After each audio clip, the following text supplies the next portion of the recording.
Hello everyone. आज हम union and it's territory करने वाले हैं। Part 1 union and it's territory.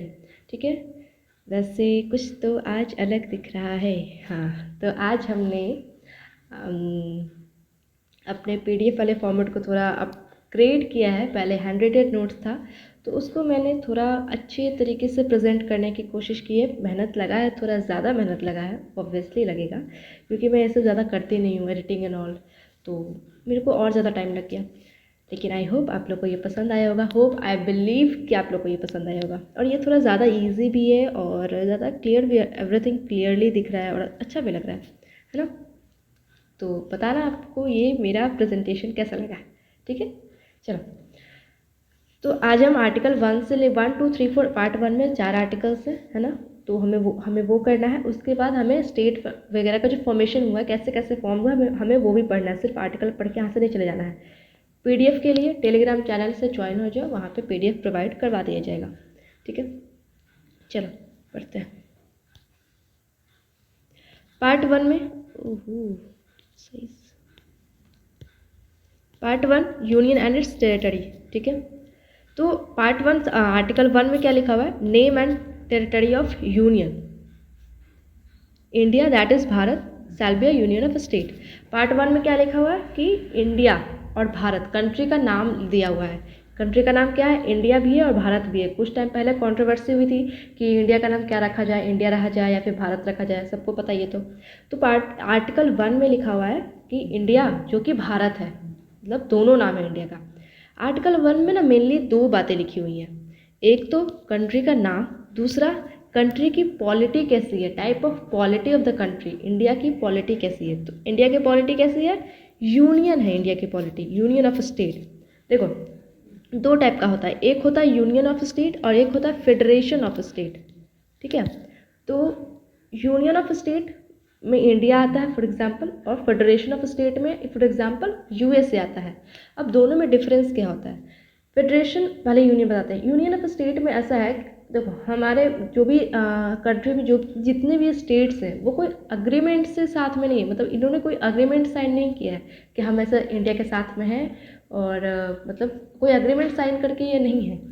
और ये कभी भी चाहे तो अलग नहीं हो सकते। कल को अगर तमिलनाडु को मन किया कि मैं अलग हो जाऊं, मुझे इंडिपेंडेंट कंट्री बनना है, इंडिपेंडेंट बनना है, तो नहीं हो सकता है। वो नहीं निकल सकता है, क्योंकि कोई अग्रीमेंट थोड़ा ना साइन किया है जो वो अग्रीमेंट तोड़ रहा है। नहीं, कोई कभी भी चाहे कोई भी स्टेट तो अलग नहीं हो सकता है। लेकिन वही फेडरेशन ऑफ स्टेट जैसे कि यूएसए है, तो वहाँ पे जो स्टेट्स हैं उन्होंने एक एग्रीमेंट साइन किया है और एक ग्रुप बनाया है कि हमें एक एग्रीमेंट साइन करते हैं, एक ग्रुप बनाते हैं, इसको हम यूनाइटेड स्टेट कहेंगे ऑफ अमेरिका। ठीक है, यूनाइटेड स्टेट। तो वहाँ पे उन्होंने अग्रीमेंट से किया है वो, और वो चाहे तो कभी भी कोई भी स्टेट चाहे तो वहाँ पे अग्रीमेंट तोड़ के इंडिपेंडेंट हो सकता है।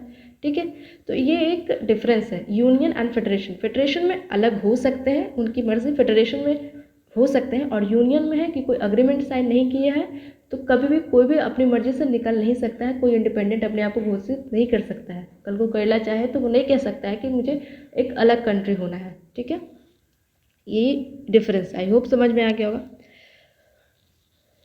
तो आर्टिकल 1 में दो चीज़ें लिखी हुई हैं, एक तो नेम ऑफ द कंट्री जो कि इंडिया और भारत दोनों है, और दूसरा टाइप ऑफ पॉलिटी, इंडिया का पॉलिटी कैसा है। तो कैसा है? यूनियन ऑफ स्टेट्स है, जिसमें 28 स्टेट एंड 8 यूटीज़ हैं। ठीक है, और हाँ, यहाँ पे टेरिटरी जो लिखा हुआ है इसमें क्या क्या इंक्लूड है?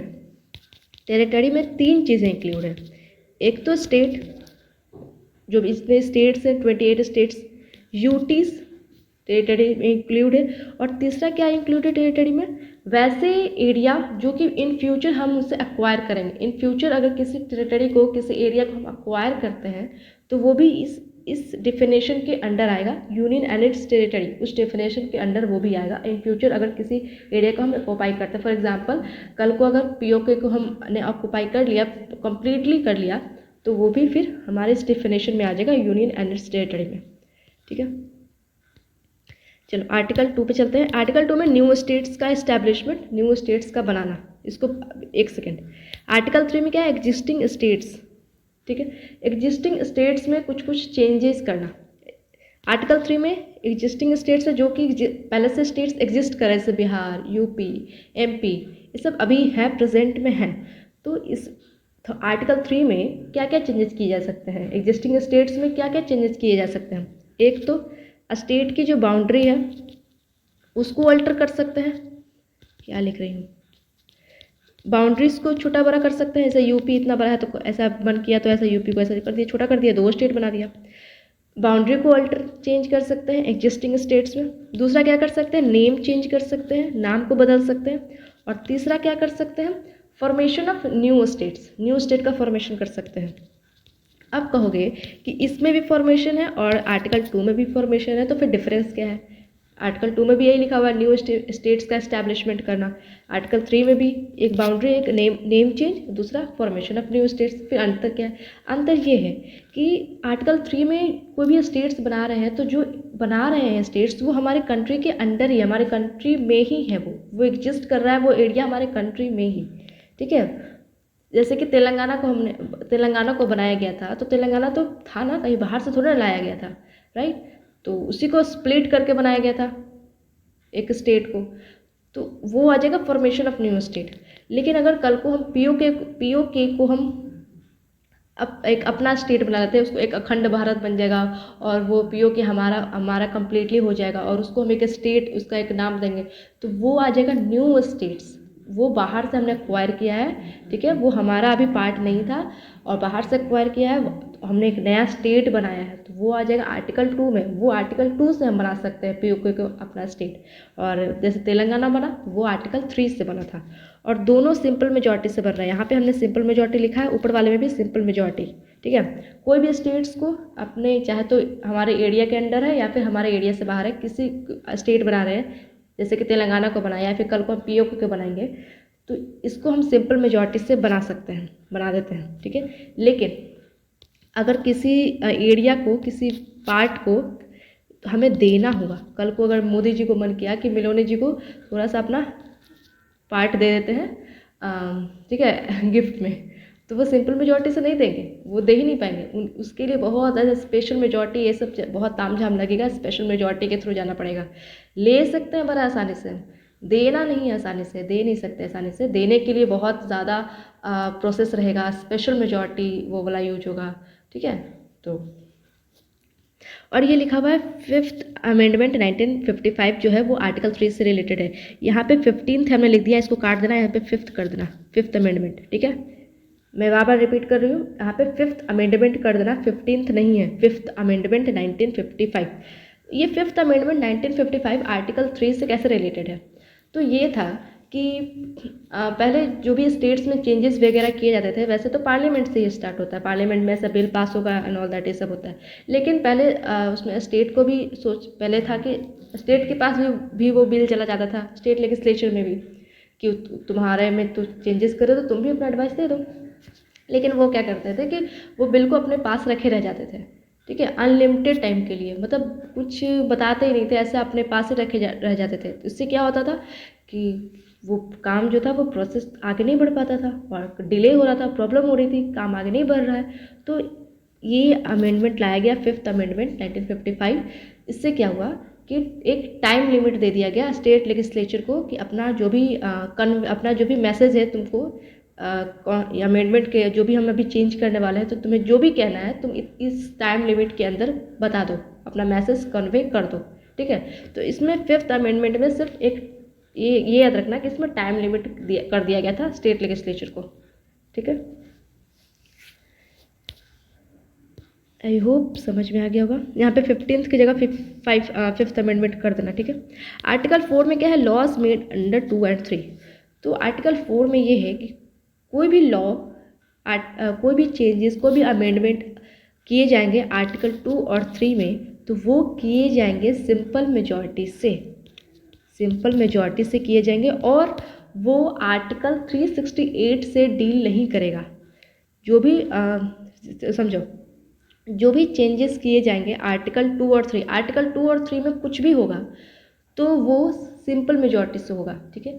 और आर्टिकल 2 और 3 में कुछ भी चेंजेस किए जाएंगे, कुछ भी लॉज, कुछ भी अमेंडमेंट कुछ भी किया जाएगा तो वो आर्टिकल 368 से रिलेट नहीं किया जाएगा, उससे डील नहीं होगा। अब 368 क्या है हमने नहीं पढ़ाया है इसको, लेकिन आर्टिकल 368 में अमेंडमेंट है, किसी चीज़ को अमेंड कैसे करना है, क्या प्रोसेस होगा, और किसी चीज़ को अमेंड करने के लिए कि आर्टिकल 368 के थ्रू होता है। कोई भी चीज़ को अमेंड होता है कि कैसे किया जाता है, आर्टिकल 368 के थ्रू किया जाता है। और ठीक है, तो इसमें इससे स्पेशल मेजॉरिटी वाली आती है। स्पेशल मेजॉरिटी, सिंपल मेजॉरिटी क्या होता है हमने मेजॉरिटी वाला में पढ़ा दिया था। और अगर अभी तक वीडियो नहीं देखा तो ये समझ लो कि सिंपल वाले में कोई आसानी से चीज़ें हो जा रही हैं, और स्पेशल मेजॉरिटी में वो प्रोसेस काफ़ी लेंदी हो जा रहा है। ठीक है, जो भी बिल को पास करना है वो प्रोसेस लेंदी हो रहा है। सिंपल मेजॉरिटी में वो सिंपली पास हो रहा है। ठीक है, तो यहाँ पे सिंपल मेजॉरिटी से हो रहा है 2 और 3, और वो आर्टिकल 368 से डील नहीं करेगा। इसका मतलब वो स्पेशल मेजॉरिटी से डील नहीं करेगा, सिर्फ सिंपल मेजॉरिटी से वो हो जाएगा। ज़्यादा इसमें परेशानी नहीं हो, बस इसको इतना याद रखो। आर्टिकल 2 और 3 में जो भी चेंजेस किए जाएंगे वो सिंपल मेजॉरिटी से किए जाएंगे। ठीक है, और आर्टिकल 4 में बस यही लिखा है। और एक चीज़ और लिखा है कि जो भी अमेंडमेंट होगा आर्टिकल 2 और 3 में, तो शेड्यूल 1 और शेड्यूल 4 में भी चेंजेज होंगे। अब शेड्यूल 1 और शेड्यूल 4 में क्या है, शेड्यूल 1 में क्या है, list of state and UTs. Schedule 1 में है तो कुछ भी चेंजेज होंगे स्टेट्स में, तो शेड्यूल 1 में भी चेंजेज होगा। और शेड्यूल 4 में क्या है, राज्यसभा का सीट एलोकेशन। तो ऑब्वियस सी बात है, स्टेट का एलोकेशन, सीट एलोकेशन पॉपुलेशन के बेसिस पे होता है। अब स्टेट को ऐसा बाउंड्री छोटा कर दिया तो यहाँ पे सीट का जो लोकेशन होगा वो भी कम जाएगा ना, क्योंकि कॉन्स्टिट्यूएंसीज कम जाएंगी। नंबर ऑफ कॉन्स्टिट्यूएंसी यहाँ पे ज़्यादा बन रही थी, यहाँ पे कम बन रही है, तो सीट का लोकेशन भी कम जाएगा। तो इस पर भी आर्टिकल 2 और 3 में कुछ भी चेंजेज होगा तो शेड्यूल 1 और 4 में भी होगा। ठीक है, अगर इतना होने के बाद भी नहीं, अगर नहीं समझ आया तो फिर सिंपली इसको बस पढ़ लो कि ऐसा ऐसा है। चलो अब पढ़ते हैं कि ये जो भी स्टेट्स बना वो कैसे बना, शुरुआत कैसी हुई, कैसे कैसे बना वो देखते हैं। ठीक है, तो देखो हमारा देश आज़ाद हुआ था 1947 में। 1947 में हमारा देश आज़ाद हो गया था। तो उस वक्त कितने प्रिंसली स्टेट्स थे, थोड़ा सा इसको ना थोड़ा थिक ले लेते हैं। ठीक है, हमारा देश आज़ाद 1947 में हो गया था। तो उस वक्त रफली 565 प्रिंसली स्टेट्स थे यहाँ। ठीक है, फिर इंटीग्रेट किया गया कुछ कुछ स्टेट्स को, फिर 562 बचे। फिर लास्ट में जब ऐसा पार्टीशन वगैरह सब कुछ हो गया, तो उसके बाद लास्ट में पार्टीशन वगैरह के बाद 552 प्रिंसली स्टेट्स बचे थे। 552 प्रिंसली स्टेट्स। ठीक है, जिसमें से 552 में से पूरा हटाते हैं, 552 में से 549 जो थे वो तो मान गए कि ठीक है हम इंडिया के साथ जुड़ेंगे, हम इंडिया के साथ मतलब साथ में रहेंगे। लेकिन 3 प्रिंसली स्टेट्स ऐसे थे जो कि नहीं माने, वो बोल रहे थे कि हमको इंडिपेंडेंट रहना है, हम इंडिपेंडेंट रहेंगे। और 3 में से तीनों कौन थे, पहला हैदराबाद,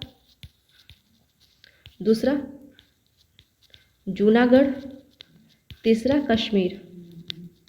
ठीक है, हैदराबाद, जूनागढ़ और कश्मीर। फिर से लिखते हैं, 3 थे, हैदराबाद, जूनागढ़ एंड कश्मीर। तो हैदराबाद को तो सब पता है, ऑपरेशन पोलो हुआ था हैदराबाद के लिए, है ना। ऑपरेशन पोलो हुआ था, कब हुआ था याद है, सितंबर 1948 में हुआ था ऑपरेशन पोलो। और इसको कौन करवाए थे, पटेल जी।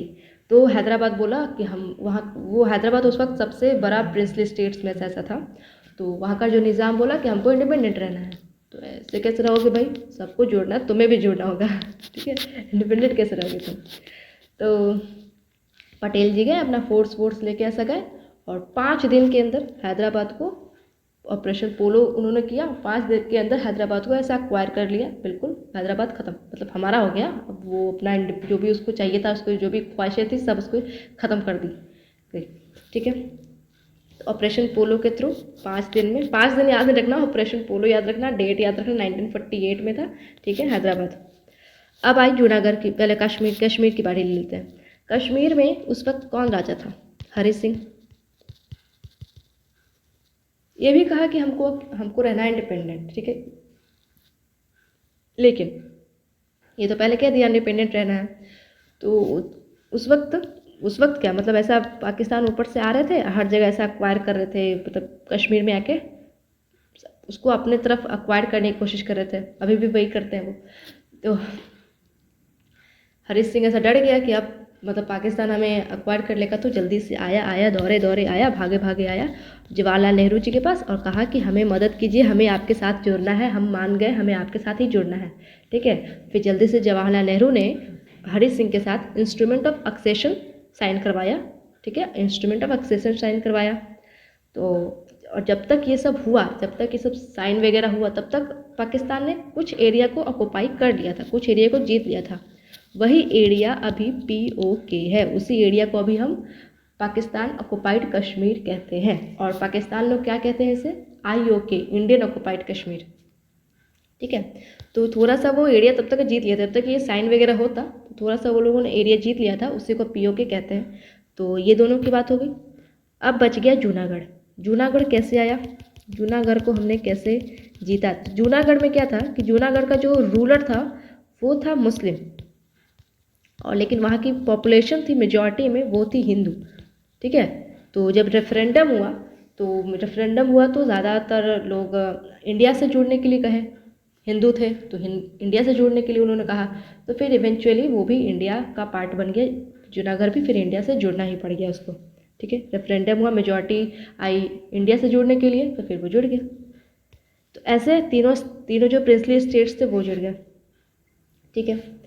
अब क्या हो रहा था कि साउथ में, उस वक्त साउथ में क्या हो रहा था, साउथ में बहुत सारा लैंग्वेज बोलने वाले स्टेट्स है, तेलुगु है, मलयालम है, कन्नड़ है। तो साउथ में ना एक प्रोटेस्ट चलने लगा, मांग चलने लगी कि हमें चाहिए स्टेट लैंग्वेज के बेसिस पे। वो लोग स्टेट बनाने, जो स्टेट को बनाना है कि कैसे कैसे बनेगा, तो उन लोगों ने कहा कि लैंग्वेज के बेसिस पे स्टेट को बनाओ। ऐसा प्रोटेस्ट चलने लगा, ऐसी मांग चलने लगी साउथ में बहुत ज़्यादा, ठीक है। तो फिर कमीशंस वगैरह बैठाए गए। तो कमीशन, सबसे पहला कमीशन बैठता है एसके धर कमीशन, सबसे पहला कमीशन बैठता है एसके धर कमीशन, जो कि बैठा था 1948 में, ठीक है। 1948 में एसके धर कमीशन को क्यों वो एसके धर नाम क्यों है? क्योंकि इसके जो चेयरमैन थे वो एसके धर नाम था उनका, तो उन्हीं से नाम पड़ा हुआ है एसके धर कमीशन। तो इन्होंने अपने रिपोर्ट में क्या लिखा कि state to be formed on administrative convenience not language. इन्होंने अपने रिपोर्ट में लिखा कि स्टेट को एडमिनिस्ट्रेटिव बेसिस पे बांटा जाना चाहिए, एडमिनिस्ट्रेटिव बेसिस पे बनाना चाहिए, प्रशासनिक बेसिस पे, ना कि लैंग्वेज पे, ठीक है। तो इन्होंने साफ इनकार कर दिया कि लैंग्वेज पे स्टेट को नहीं बनाना चाहिए, एडमिनिस्ट्रेटिव बेसिस पे बनाना चाहिए, ठीक है, इन्होंने कहा। तो जब ये रिपोर्ट बाहर आई तो सब प्रोटेस्ट तो चल ही रहा था, प्रोटेस्ट और सब ऐसा इनकार करने लगे कि नहीं, हमें तो लैंग्वेज के बेसिस पे ही चाहिए। तो अब जब ये लोग ऐसे मना करने लगे तो नहीं बन सकता है, तो फिर इसके रिपोर्ट को ऐसा खारिज कर दिया गया। फिर दूसरी कमेटी बैठाई गई, महान दिग्गज लोगों का कमेटी, ठीक है, JVP कमेटी। JVP में J से जवाहरलाल नेहरू, V से वल्लभ भाई पटेल, P से पीताभाई सीतारामैया। ये तीनों नाम याद रखना, बहुत इंपॉर्टेंट, एग्जाम में आता है बहुत बार। JVP कमेटी बनी जिसमें ये तीनों मेंबर थे, ठीक है। तो इन्होंने भी यही सेम ही बात कही। इन्होंने स्टडी एंड सपोर्ट एसके धर कमेटी। इन्होंने एसके धर कमेटी का जो रिपोर्ट था वो उसको स्टडी किया इन्होंने, और फिर बोला कि हाँ, एसके धर कमेटी जो बोल रहा है, एसके धर कमीशन जो बोल रहा है वही सही है, एडमिनिस्ट्रेटिव बेसिस पे ही स्टेट को बनाना चाहिए, ना कि लैंग्वेज पे बनाना चाहिए, ठीक है। तो जब दूसरी कमीशन आई, ये बना, फिर दूसरी जब कमीशन आई वो भी ऐसे ही कह रहे हैं, तो लोग का जो ऐसा प्रोटेस्ट था और गुस्सा था वो और बढ़ने लगा। और उसी वक्त मद्रास में क्या हुआ कि रिवॉल्ट को ऐसा ज़्यादा दिखाने के लिए एक श्री पोट्टी श्रीमलू वो फास्ट पे चल गया, तो क्या बोलते हैं बिना वो क्या उसको हिंदी में एक सेकेंड हाँ, तो वो भूख हड़ताल पे चले गए, पोट्टी श्रीमलू, ठीक है। और रिवॉल्ट करने के लिए, रिवॉल्ट को ऐसा दिखाने के लिए, अपने बातों को मनवाने के लिए वो रिवॉल्ट भूख हड़ताल पे चले गए। और उनकी 56 दिन की भूख हड़ताल हुई और 56 दिन की भूख हड़ताल में फिर उनकी डेथ हो गई, ठीक है, पोट्टी श्रीमलू की। अब जब उनकी डेथ हुई तो ये जो प्रोटेस्ट हो रहा था ये बहुत ज़्यादा इंक्रीज हुआ, मतलब अनकंट्रोलेबल, कंट्रोल नहीं किया जा सकता है, इतना ज़्यादा हो गया, ठीक है।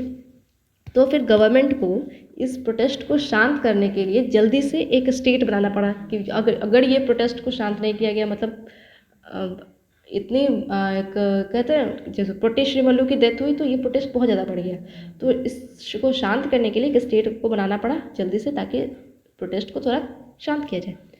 तो कौन सा स्टेट सबसे पहले बना? आंध्र प्रदेश। तो फर्स्ट स्टेट जो कि लिंग्विस्टिक बेसिस पे बना, लिंग्विस्टिक का मतलब होता है कि लैंग्वेज के बेसिस पे बना, वो था आंध्र प्रदेश। तो ये इंपॉर्टेंट है, फर्स्ट स्टेट कौन बना? आंध्र प्रदेश। तो अब ये देखो, अगर कोई 4 लोग हैं, अगर 4 में चारों ऐसा प्रोटेस्ट कर रहे हैं किसी बात को लेकर, कोई कुछ मांग रहे हैं, और उसमें से अगर एक ने कुछ ज़्यादा ऐसा रोया धोया बहुत ज़्यादा ऐसा किया और उसकी बात मान ली गई, तो तीनों क्या सोचेंगे कि भाई हम भी ऐसे ही करते हैं तो हमारी भी बात मानी जाएगी, ठीक है। तो फिर वैसे ही जब ये आंध्र प्रदेश बना दिया गया लिंग्विस्टिक बेसिस पे, तो फिर और जो स्टेट्स थे नॉर्थ के, ईस्ट वेस्ट सारे, वो सब फिर बहुत ज़्यादा प्रोटेस्ट करने लगे कि एक की बात मान ली गई है तो हम हमारी भी बात अब मानी जाएगी, हम भी उस लेवल तक प्रोटेस्ट करेंगे। तो फिर इवेंचुअली गवर्नमेंट को ये बात माननी पड़ी और फिर उन्होंने एक कमीशन बनाया, स्टेट रीऑर्गेनाइजेशन कमीशन 1953 में, ताकि स्टेट को लैंग्वेज के बेसिस पे बनाया जाए। तो स्टेट रीऑर्गेनाइजेशन कमीशन 1953 में बना, ठीक है। और उसके सीएम कौन थे? फैजल अली, और उसके 2 मेंबर थे, इसमें भी टोटल 3 मेंबर हैं। सीएम फैजल अली, चेयरमैन फैजल अली, और 2 मेंबर कौन थे? के.एम. पानीकर और एच.एन. कुजरू। के.एम. पानीकर और एच.एन. Kunzru, total 3 member. तीनों मेंबर याद रखना, नाम याद रखना इंपॉर्टेंट होता है, ठीक है। तो स्टेट रीऑर्गेनाइजेशन कमीशन ने जब अपना रिपोर्ट दिया, तो इसने अपना रिपोर्ट में क्या लिखा कि state to form on linguistic basis but rejected the theory of 1 language 1 state. ये इतना स्पेस छूट गया, ठीक है। हाँ, तो इन्होंने अपने रिपोर्ट में क्या कहा कि ठीक है, हम मान रहे हैं आपकी बात कि स्टेट को हम लैंग्वेज की बेसिस पे बना देंगे, लेकिन एक थ्योरी को उन्होंने रिजेक्ट किया। वो क्या था कि 1 लैंग्वेज 1 स्टेट नहीं बनाएंगे, क्योंकि अगर 1 लैंग्वेज 1 स्टेट बन गया होता तो अभी ना जाने कितने स्टेट्स होते हैं हमारे कंट्री में, क्योंकि कितने सारे लैंग्वेज बोले जाते हैं। एक ही स्टेट में देख लो कितने सारे लैंग्वेज है। अगर हर 1 लैंग्वेज 1 स्टेट हो जाता तो आई थिंक अनगिनत स्टेट हो जाता, ठीक है। तो वेरी गुड, इन्होंने ये चीज़ को इस थ्योरी को नहीं इन्होंने अप्रूव किया। चलो, तो फिर उसके बाद ये कमीशन बनी और इसका फिर कमीशन ये रिपोर्ट आया, फिर रिपोर्ट वगैरह को सब पास करने के लिए फिर स्टेट रीऑर्गेनाइजेशन एक्ट को पास किया गया, जिससे 14 स्टेट्स और 6 यूटीज़ को फॉर्म किया गया 1956 में। स्टेट रीऑर्गेनाइजेशन कमीशन कब आया? 1956 में, और 14 स्टेट्स और 6 यूटीज़ फॉर्म हुआ, ठीक है। ये डेट याद रखना, 1956, 1 नवंबर 1956। ये तो 14 स्टेट्स बन गया। 15th स्टेट कौन बना? गुजरात और महाराष्ट्र 1960 में। 16th स्टेट कौन बना? नागालैंड 1963 में। और 29th स्टेट लास्ट तेलंगाना बना 2014 में। देखो, नागालैंड को याद करने के लिए एक ट्रिक है मेरे पास। नागालैंड ऐसा नाग ऐसा होता है ना, टक टक टक, तो इसे 3 बन रहा है, 3, तो इसको यहाँ पे 3 है ना, इसमें भी ऐसे 3 है, तो 3 से 3 कर लेना, ठीक है। चलो, हाँ, अब एक आगे जाने से पहले स्टेट, ये तो हमने बस यहाँ पे 2 ही स्टेट याद करवाया, और ये वाला इंपॉर्टेंट यही तीनों ज़्यादा इंपॉर्टेंट है। और लेकिन फिर भी एक सीक्वेंस दे देते हैं कि कौन कौन सा स्टेट आया था पूरे लाइन से, ठीक है। ट्रिक से है, याद हो जाएगा तो ठीक है, नहीं याद हुआ तो कोई बात है, और भी ठीक है। चलो, तो हमने यहाँ पे ट्रिक लिखा है, आम गुनाह है, एक सेकेंड दूसरा पेन ले लेते हैं। आम गुनाह है, गुनाह, आम गुनाह है मैम, तुसी गाओ और मौज लो। आम गुनाह है मैम, तुसी गाओ और मौज लो। आ से आ जाएगा, सबसे पहले कौन सा बना था, आंध्र प्रदेश। आ से आ जाएगा आंध्र प्रदेश। म से आएगा क्या बना था उसके बाद, महाराष्ट्र। ग से आ जाएगा गुजरात। ना से आ जाएगा नागालैंड। ह से हरियाणा। है से हिमाचल प्रदेश। अंतर कैसे याद करोगे, हरियाणा में सिंगल ह आता है, कोई उसमें मात्रा नहीं होती है, और हिमाचल प्रदेश में मात्रा होती है, तो मात्रा वाला में आ जाएगा हिमाचल प्रदेश, और सिंगल ह में हरियाणा। मै से मणिपुर। म से Meghalaya, Manipur, this is Manipur, this is Meghalaya. त से त्रिपुरा। सी से सिक्किम। पूरा गाँव से गोवा। और से अरुणाचल प्रदेश। म से मिजोरम, ज आ जाएगा, ज वाला मिजोरम। और लो से कुछ भी नहीं, लो खाली है, ठीक है। मैं बोल रही हूँ, आप ऊपर लिख लो, ठीक है। आ से आंध्र प्रदेश, म से महाराष्ट्र, ग से गुजरात, ना से नागालैंड, ह से हरियाणा, है से हिमाचल प्रदेश, मै से मणिपुर, म से मेघालय, त से त्रिपुरा, सी से सिक्किम, गाँव से गोवा पूरा, और से अरुणाचल प्रदेश, म से मिजोरम, और लो से कुछ नहीं है, मौज से मिजोरम पढ़ लो। और हाँ, इसमें दो स्टेट्स को हमें थोड़ा पढ़ना है। एक गोवा को कब मिला, डेट बताते हैं। आंध्र प्रदेश, महाराष्ट्र, गुजरात अभी हमने पढ़ा 1960 में। नागालैंड को मिला 1963 में, हमने पढ़ा। हरियाणा को कब मिला, 1966 में। हरियाणा को 1966 में। हिमाचल प्रदेश को भी 1966 में, ठीक है। मै से मणिपुर, म से मेघालय, और त से त्रिपुरा, ये तीनों को, इसको और त्रिपुरा को, तीनों को मिला है 1972 में। 1972, सेम 1972। स से सिक्किम को कब मिला, 1975 में। सिक्किम वाला याद रखना, 1975 इंपॉर्टेंट है। गोवा को कब मिला, 1987 में, गोवा वाला भी याद रखना, 1987। अरुणाचल प्रदेश को मिला इसको भी 1987 में मिला अरुणाचल प्रदेश को। और मिजोरम को 1987 में ही, ठीक है। गोवा, अरुणाचल प्रदेश और मिजोरम तीनों 1987, ठीक है। चलो, गोवा और सिक्किम को हम थोड़ा पढ़ने वाले हैं। सबसे पहले गोवा को हमने क्या पढ़ा था कि 1987 में मिला था स्टेटहुड का दर्जा। तो लेकिन देखो, गोवा जो था 1961 में आज़ाद करवा दिया गया था ऑपरेशन विजय के थ्रू।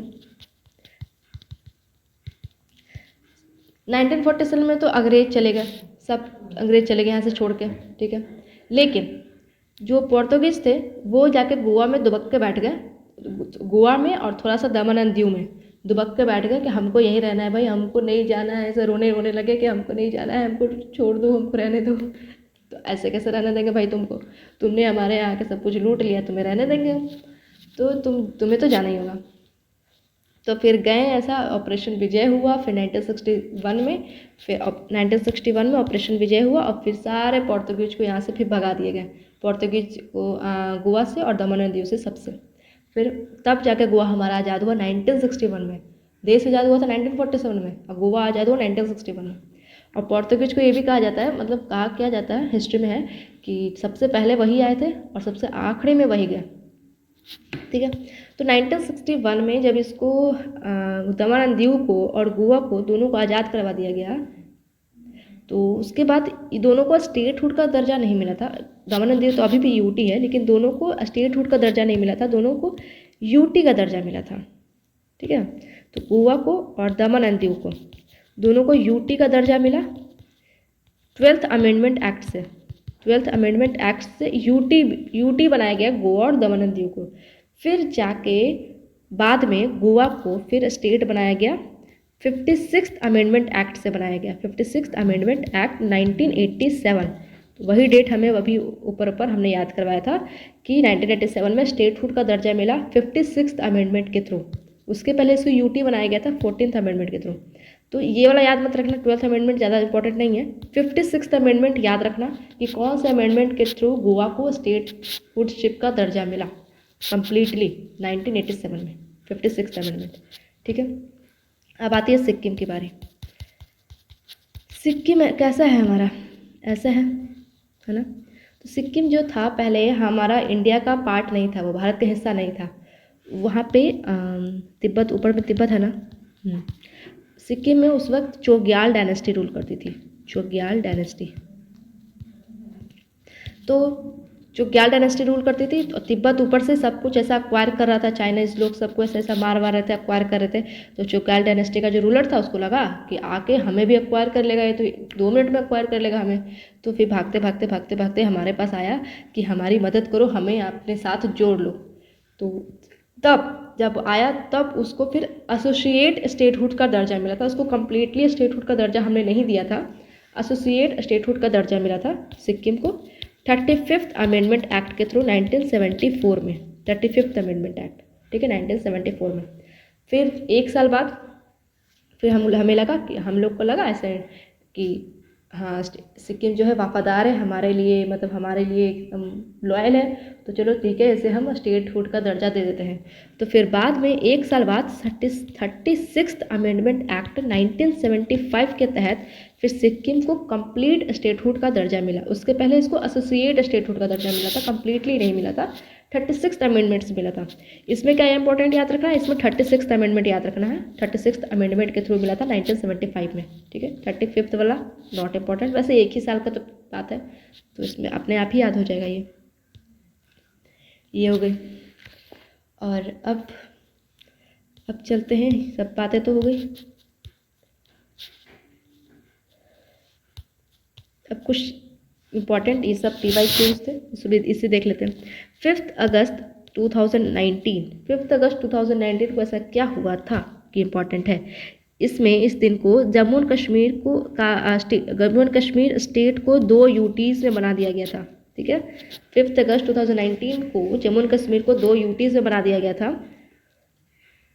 एक तो अभी लद्दाख और कश्मीर है, और उसके पहले जम्मू एंड कश्मीर को स्पेशल स्टेटस था। सबको पता है कि जम्मू एंड कश्मीर को क्या था, स्पेशल स्टेटस दिया गया था। जम्मू एंड कश्मीर को एक स्पेशल स्टेटस दिया हुआ था कि वहाँ पे स्पेशल स्टेटस क्या था कि वहाँ पे कोई भी पर्सन जाता यहाँ से, कोई भी यहाँ से जाएगा, जैसे है ना, जैसे कि कल को अगर बिहार वाले को मन किया, बिहार में किसी को मन किया कि जाके हम दिल्ली में जाकर, या फिर चलो कोई भी अच्छा स्टेट लेते हैं, वैसे बिहार भी अच्छा है, MP में, चलो MP में चले जाते हैं। बिहार से किसी को मन किया कि जाके MP में जाके अपना एक घर खरीदते हैं, एक खेत वेत खरीदते हैं, और घर खरीदते हैं और वहीं जाके सेटल हो जाते हैं, तो वो जा सकते हैं ईजिली, वो जा सकते हैं, अपना खेत खरीद सकते हैं, सेटल हो सकते हैं, किसी को कोई दिक्कत नहीं है। लेकिन जम्मू एंड कश्मीर में हमारा स्टेट का ही हमारा ही था वो, लेकिन फिर भी वहाँ पे ऐसा नहीं कर सकते थे। जम्मू एंड कश्मीर के पास स्पेशल कुछ स्टेटस दे दिया गया था कि आपके पास कुछ अलग राइट्स हैं, आप अपना कुछ अलग लॉ रख सकते हैं। तो उसमें क्या था कि यहाँ से अगर कोई जाएगा, कोई भी बाहर, हम लोग स्टेट में से कोई भी जाएगा जम्मू कश्मीर में, वहाँ पर रहने के लिए, वहाँ का रेसिडेंट बनने के लिए, वहाँ पे, तो वहाँ पे अपनी मर्ज़ी से नहीं जा सकते, वहाँ पे गवर्नमेंट की परमिशन चाहिए होगी। तो गवर्नमेंट सोचेगा कि किसको हमें रहने देना है, किसको नहीं रहने देना है। और भी अलग अलग उन्हें पावर था, अलग अलग उसने अपने अपने लॉज बना रखे थे अलग अलग। तो वही लिखा हुआ है कि जम्मू कश्मीर को क्या था, स्पेशल स्टेटस दिया गया था बाय आर्टिकल 370। ये आर्टिकल याद रखना कि जम्मू कश्मीर को किस आर्टिकल के तहत स्पेशल स्टेटस दिया गया था। तो वो आर्टिकल था 370, जो कि अब हट गया है, क्योंकि जम्मू कश्मीर का जो भी स्पेशल स्टेटस था सब कुछ ख़त्म कर दिया गया है, ठीक है। अब वो कम्प्लीटली हमारे मतलब हमारे जैसा हो गया है, जैसा हमारे और भी स्टेट से वैसा हो गया है। तो ये जो आर्टिकल 370 था, इसको ड्राफ्ट किसने किया था, इसको मतलब इसमें बनाया कौन था इसको, इसमें क्या क्या आर्टिकल 370 के अंडर क्या क्या चीज़ें होंगी, ये बनाया था गोपाल स्वामी अय्यर ने, गोपाल स्वामी अय्यर। इन्होंने इस आर्टिकल 370 को ड्राफ्ट किया था, जो कि फिर ड्राफ्ट किया, उसके बाद इस आर्टिकल को 1949 में अडॉप्ट कर लिया गया था। ये इंपॉर्टेंट ज़्यादा नहीं है, ज़्यादा आर्टिकल 370 इंपॉर्टेंट है। और अभी हमने जो बताया कि वहाँ जाने के लिए कौन वहाँ का रेसिडेंट बनेगा, कौन वहाँ का रेसिडेंट नहीं बनेगा परमानेंट, ये गवर्नमेंट डिसाइड करती है। तो ये चीज़ कौन से आर्टिकल में लिखा हुआ है, आर्टिकल 35A में लिखा हुआ है कि जम्मू कश्मीर डिसाइड करेगा permanent resident of a state कि कौन वहाँ पर रहेगा कौन नहीं रहेगा, ठीक है। और 2019 में एक चीज़ और हुई थी कि दादर एंड नागर हवेली और दमन एंड दीव को मर्ज कर दिया गया था, अलग था उस वक्त, तो दोनों को मर्ज कर दिया गया, और फिर दोनों को मर्ज करके एक कैपिटल बनाया गया, वो कैपिटल था दमन, ये थी, ये भी याद रखना 2019 में हुआ था, ये डेट याद रखना। और लास्ट चीज़ बच गई, एलिमेंट ऑफ स्टेट। स्टेट का एलिमेंट ये क्वेश्चन में आते हैं कि एलिमेंट ऑफ स्टेट ऐसा ऑप्शन में दे देगा, 3 दे देगा, ये तीनों में से कोई और एक अलग दे देगा। तो एलिमेंट ऑफ स्टेट्स, स्टेट कौन कौन सा है? पीपल, लोग, टेरिटरी, गवर्नमेंट और सॉवरेनिटी। 4 एलिमेंट्स ऑफ स्टेट है, पीपल, टेरिटरी, गवर्नमेंट और सॉवरेनिटी। ठीक है, इसको याद रखना। आई थिंक ख़त्म हो गया है, चलो। तो यहाँ तक थी हमारी वीडियो। पार्ट 1 हमारे ख़त्म हो जाते हैं। कल से हम पार्ट 2 करेंगे, सिटीजनशिप करेंगे। पार्ट 2 में सिटीजनशिप है, आर्टिकल 5 से लेके 11 तक है, वो देखेंगे। और सिटीजनशिप कैसे मिलता है, कैसे ले लिया जाता है सिटीजनशिप, सब कुछ देखेंगे। कितने अमेंडमेंट्स हुए हैं, सब कुछ, जितना भी एग्ज़ाम के पॉइंट ऑफ व्यू से इंपॉर्टेंट है, आप सब देखेंगे कल सिटीजनशिप में। और ठीक है, हमारा लेक्चर यहाँ पे ख़त्म होता है। तो अगर कोई डाउट हो, कुछ भी प्रॉब्लम हो, तो आप कमेंट के थ्रू मुझसे कनेक्ट कर सकते हैं, वहाँ पर उससे आप पूछ सकते हैं। और अपनी फीडबैक तो ज़रूर ही शेयर करना, कैसा लगा और मैं कैसा समझ में आया। ठीक है, और ये मेरा प्रेजेंटेशन कैसा लगा। अगर आपको, आई होप आपको यही चाहिए होगा, ये अच्छा लगे, मतलब ठीक है, मैं इसी को कंटिन्यू रखूँगी, ऐसे ही प्रेजेंट करूँगी। अब ये ज़्यादा अच्छा लग रहा है, तो फीडबैक देना अपना। और PDF के लिए टेलीग्राम चैनल, ठीक है। बाकी सारी बातें तो होगी। और हाँ, वीडियो अगर अच्छा लगा हो, समझ आया तो प्लीज़ प्लीज़ प्लीज़ लाइक कर देना। ठीक है, हमें अच्छा लगता है, हमें बहुत खुशी मिलती है उससे। हम जब भी ऐसा लाइक देखते हैं, 1 लाइक, 2 लाइक्स, 3 लाइक्स, ऐसा 4 लाइक्स, तो हमें बड़ा अच्छा लगता है। चलो, तब तक के लिए थैंक यू।